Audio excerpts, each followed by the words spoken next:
KKN Undip pulang kampung. Karena adanya pandemi COVID-19, pelaksanaan KKN Undip kali ini berbeda dengan tahun-tahun sebelumnya. KKN yang biasanya dilakukan bersama-sama dalam satu tim, kali ini dilakukan secara individu di wilayah tempat tinggal masing-masing mahasiswa. KKN kali ini mengambil tema pemberdayaan masyarakat di tengah pandemi COVID-19 berbasis pada tujuan pembangunan berkelanjutan. KKN dilaksanakan pada 4 Januari sampai 16 Februari 2021. Upacara penerjunan mahasiswa KKN dilaksanakan secara online melalui Zoom dan disiarkan langsung melalui YouTube. Bapak Rektor Universitas Diponegoro pun ikut memberikan sambutannya. Halo semuanya, saya Putra Khair Sidki, mahasiswa Undip jurusan Arsitektur Fakultas Teknik. Berikut ini video profil kegiatan KKN yang telah saya lakukan di daerah tempat tinggal saya. Ulu Jami adalah kelurahan yang terletak di Kecamatan Pesanggerahan, Jakarta Selatan.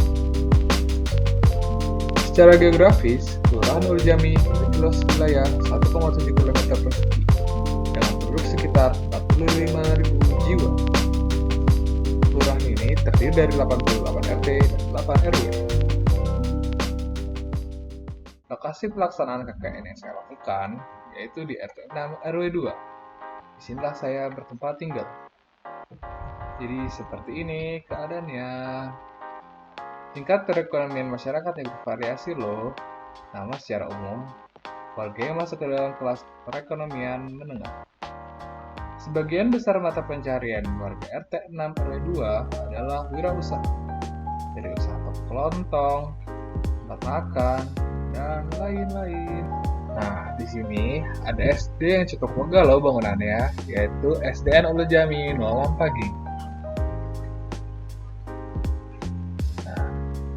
Nah, ini nih rumah salah satu warga yang berusaha laundry. Nah, kalau ini ada toko kelontong yang sekaligus jualan bensin dan es kelapa. Wah, lengkap ya. Nah, kalau ini ada warung kopi yang bersebelahan dengan tempat fotokopi. Sebelahnya juga ada pecel loh. Nah, kalau ini warung makan khas Tegal, warteg Tegal. Nah, sebelahnya ada toko kelontong Ucok, tapi tutup. Nah, kalau ini lagi-lagi toko kelontong juga.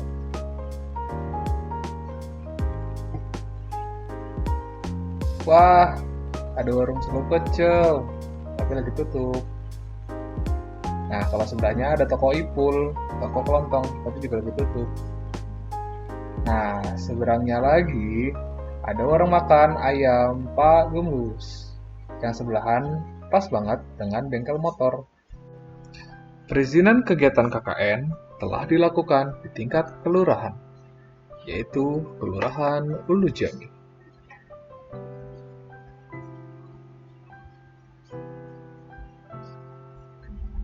Perizinan kegiatan KKN ini juga telah dilakukan di tingkat RT, yaitu RT 6 RW 2, pada kediaman Bapak Sarwono.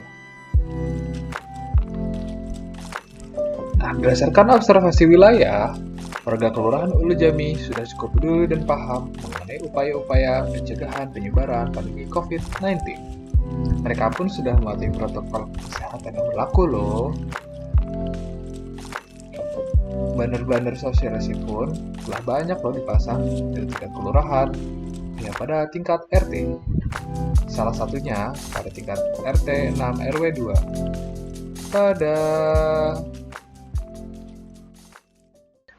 Lanjut yuk ke permasalahan wilayah. Nah, berdasarkan penjelasan Bapak Ketua RT 6, di wilayah ini terdapat permasalahan pada atap musola As-Salafiyah. Atap musola ini sudah lapuk dan rawan rubuh loh akibat seringnya terjadinya kebocoran. Nah, bisa kalian lihat tuh plafonnya di sana sudah berjamur karena sering bocor. Nah, ini keadaan ruang luar atau ruang serambi As-Salafiyah. Nah, kalau ini keadaan ruang dalamnya. Nah, ini contoh rangka atap yang telah lapuk. Oke, permasalahan kedua. Jadi, Akibat diterapkannya kebijakan physical distancing, kapasitas musola ini menjadi berkurang. Nah, contohnya ketika dilaksanakan sholat Id. Dalam keadaan normal pun, jemaah selalu penuh tuh. Nah, jika dipaksakan, kapasitas musola akan overload dan meningkatkan resiko penyebaran virus COVID-19. Nah, kita lanjut yuk ke potensi wilayahnya. Jadi, di sepanjang sisi utara Jalan Kampung Berlima ini, kalian bisa lihat tuh keadaan wilayah RT 6 RW 2. Nah, dikarenakan letak wilayahnya yang memanjang pada jalan utama, warga di sini memanfaatkan hal tersebut sebagai potensi untuk membuka usaha sendiri. Tak hanya itu, warga-warga yang bertempat tinggal di dalam gang-gang pun juga banyak loh yang ikut berwirausaha. Nah, dengan banyaknya warga sini yang berwirausaha, maka perekonomian di wilayah ini pun akan terus berjalan, meskipun dalam keadaan pandemi COVID-19. Yeay! Semangat terus ya, warga RT 6 RW 2. Oke, selanjutnya kita lihat rangkuman kegiatan KKN saya. Nah, kegiatan pertama saya adalah penghitungan estimasi biaya renovasi atau musola as-salafiyah. Nah, jadi pertama-tama kita survei dulu yuk musolanya. Nah, kita ukur deh bangunannya, ukurannya berapa. Nah, ini keadaan dalam ruangan atap musola. Nah, kalau ini keadaan atapnya, plafon-plafonnya sudah lapuk dan berjamur. Nah, setelah kita melakukan perhitungan, maka dari perhitungan tersebut bisa dibuat deh gambar-gambar yang lebih detail untuk bisa dihitung biayanya. Nah, berikut ini adalah ilustrasi gambar 3 dimensinya. Nah, ini rangka atapnya yang terbuat dari dua jaringan. Jadi, atap musola ini terbagi menjadi 3 bagian. Bagian atas yang berada di pucuk bangunan, lalu bagian tengah yang lebih lebar, dan bagian samping pada tempat wudhu. Nah, kalau ini adalah bagian plafonnya.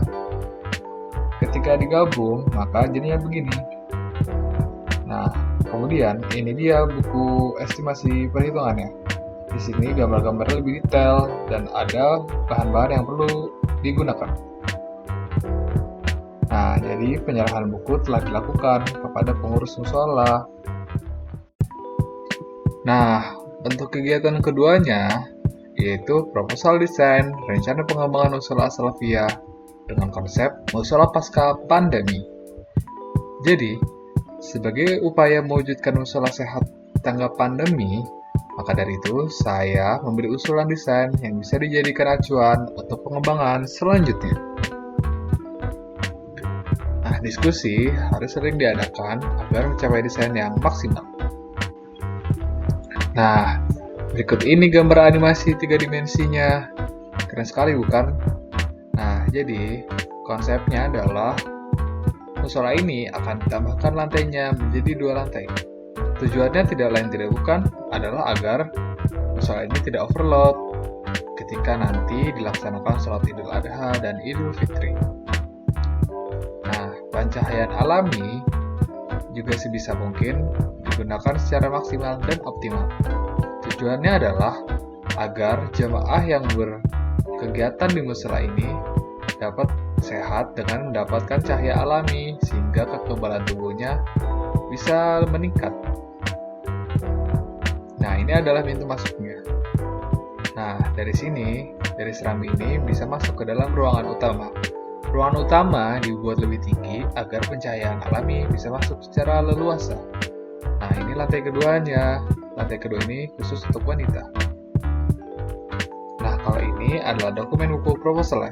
Di sini ada gambar denah, potongan, gambar atas, gambar samping, gambar luar, eksterior, dan juga interior.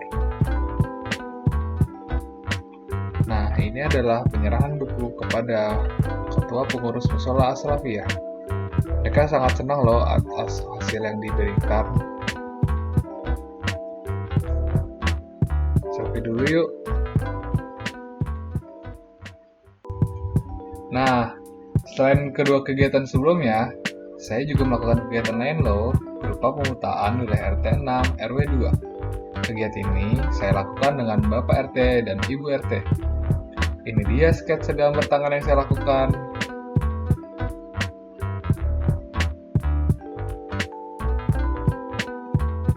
Nah, jadi ini adalah salah satu warga baru di RT 6 RW 2. Mereka kebingungan nih dalam menentukan nomor rumahnya, maka dari itu diskusi dilakukan oleh Bapak RT dan Ibu RT. Nah, kira-kira apa sih tujuan kegiatan pemetaan ini? Ayo tebak. Benar, tujuan dari kegiatan pemetaan wilayah RT ini adalah untuk mengetahui lokasi rumah-rumah warga dan fasilitas-fasilitas umum yang berada di wilayah RT 6 RW 2. Dengan ini, maka warga RT 6 akan lebih mudah tuh ketika mencari lokasi rumah warga lainnya.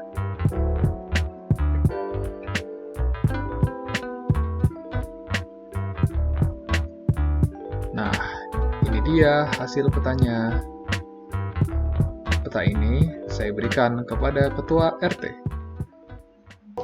Saya merasa alhamdulillah, syukur sekali dengan kaitannya Nak Putra ada kegiatan KKN. Kebetulan di sini Musola As-Salafiyah membutuhkan arsitek. Nah, ini sudah terlaksana, sudah jadi, tinggal pelaksanaannya mudah-mudahan akan dilaksanakan nanti setelah musyawarah semua pengurus, tokoh lingkungan dan masyarakat. Tapi sebagian besar sudah pada tahu bahwa inovasi akan dilaksanakan. Terima kasih Pak Firman atas bimbingannya selama di sini. Terima kasih sama-sama kepada Pak Putra. Terima kasih ini dibantu untuk membuat rancangan ini. Karena kalau nggak ada anak di sini, kami juga kesulitan jadi arsitek. Alhamdulillah bagus sekali. Terima kasih banyak.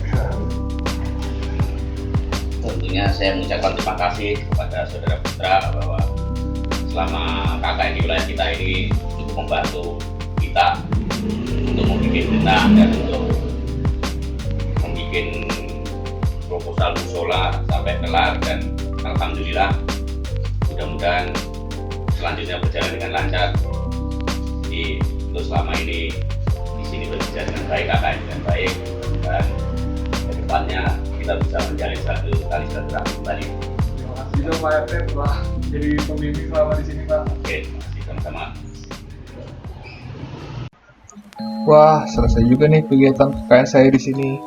Banyak hal yang saya pelajari dengan adanya kegiatan KKN ini, terutama belajar memahami permasalahan sekitar dan juga bekerja sama dengan masyarakat sekitar. Terima kasih banyak kepada Bapak Sarwono selaku Ketua RT 6 yang telah memberi saya banyak bimbingan dan arahan selama ber-KKN dan masyarakat di wilayah ini. Terima kasih juga kepada masyarakat yang telah mendukung saya selama pelaksanaan KKN ini. Mari kita sama-sama atasi COVID-19 dengan hidup sehat. Undip Jaya.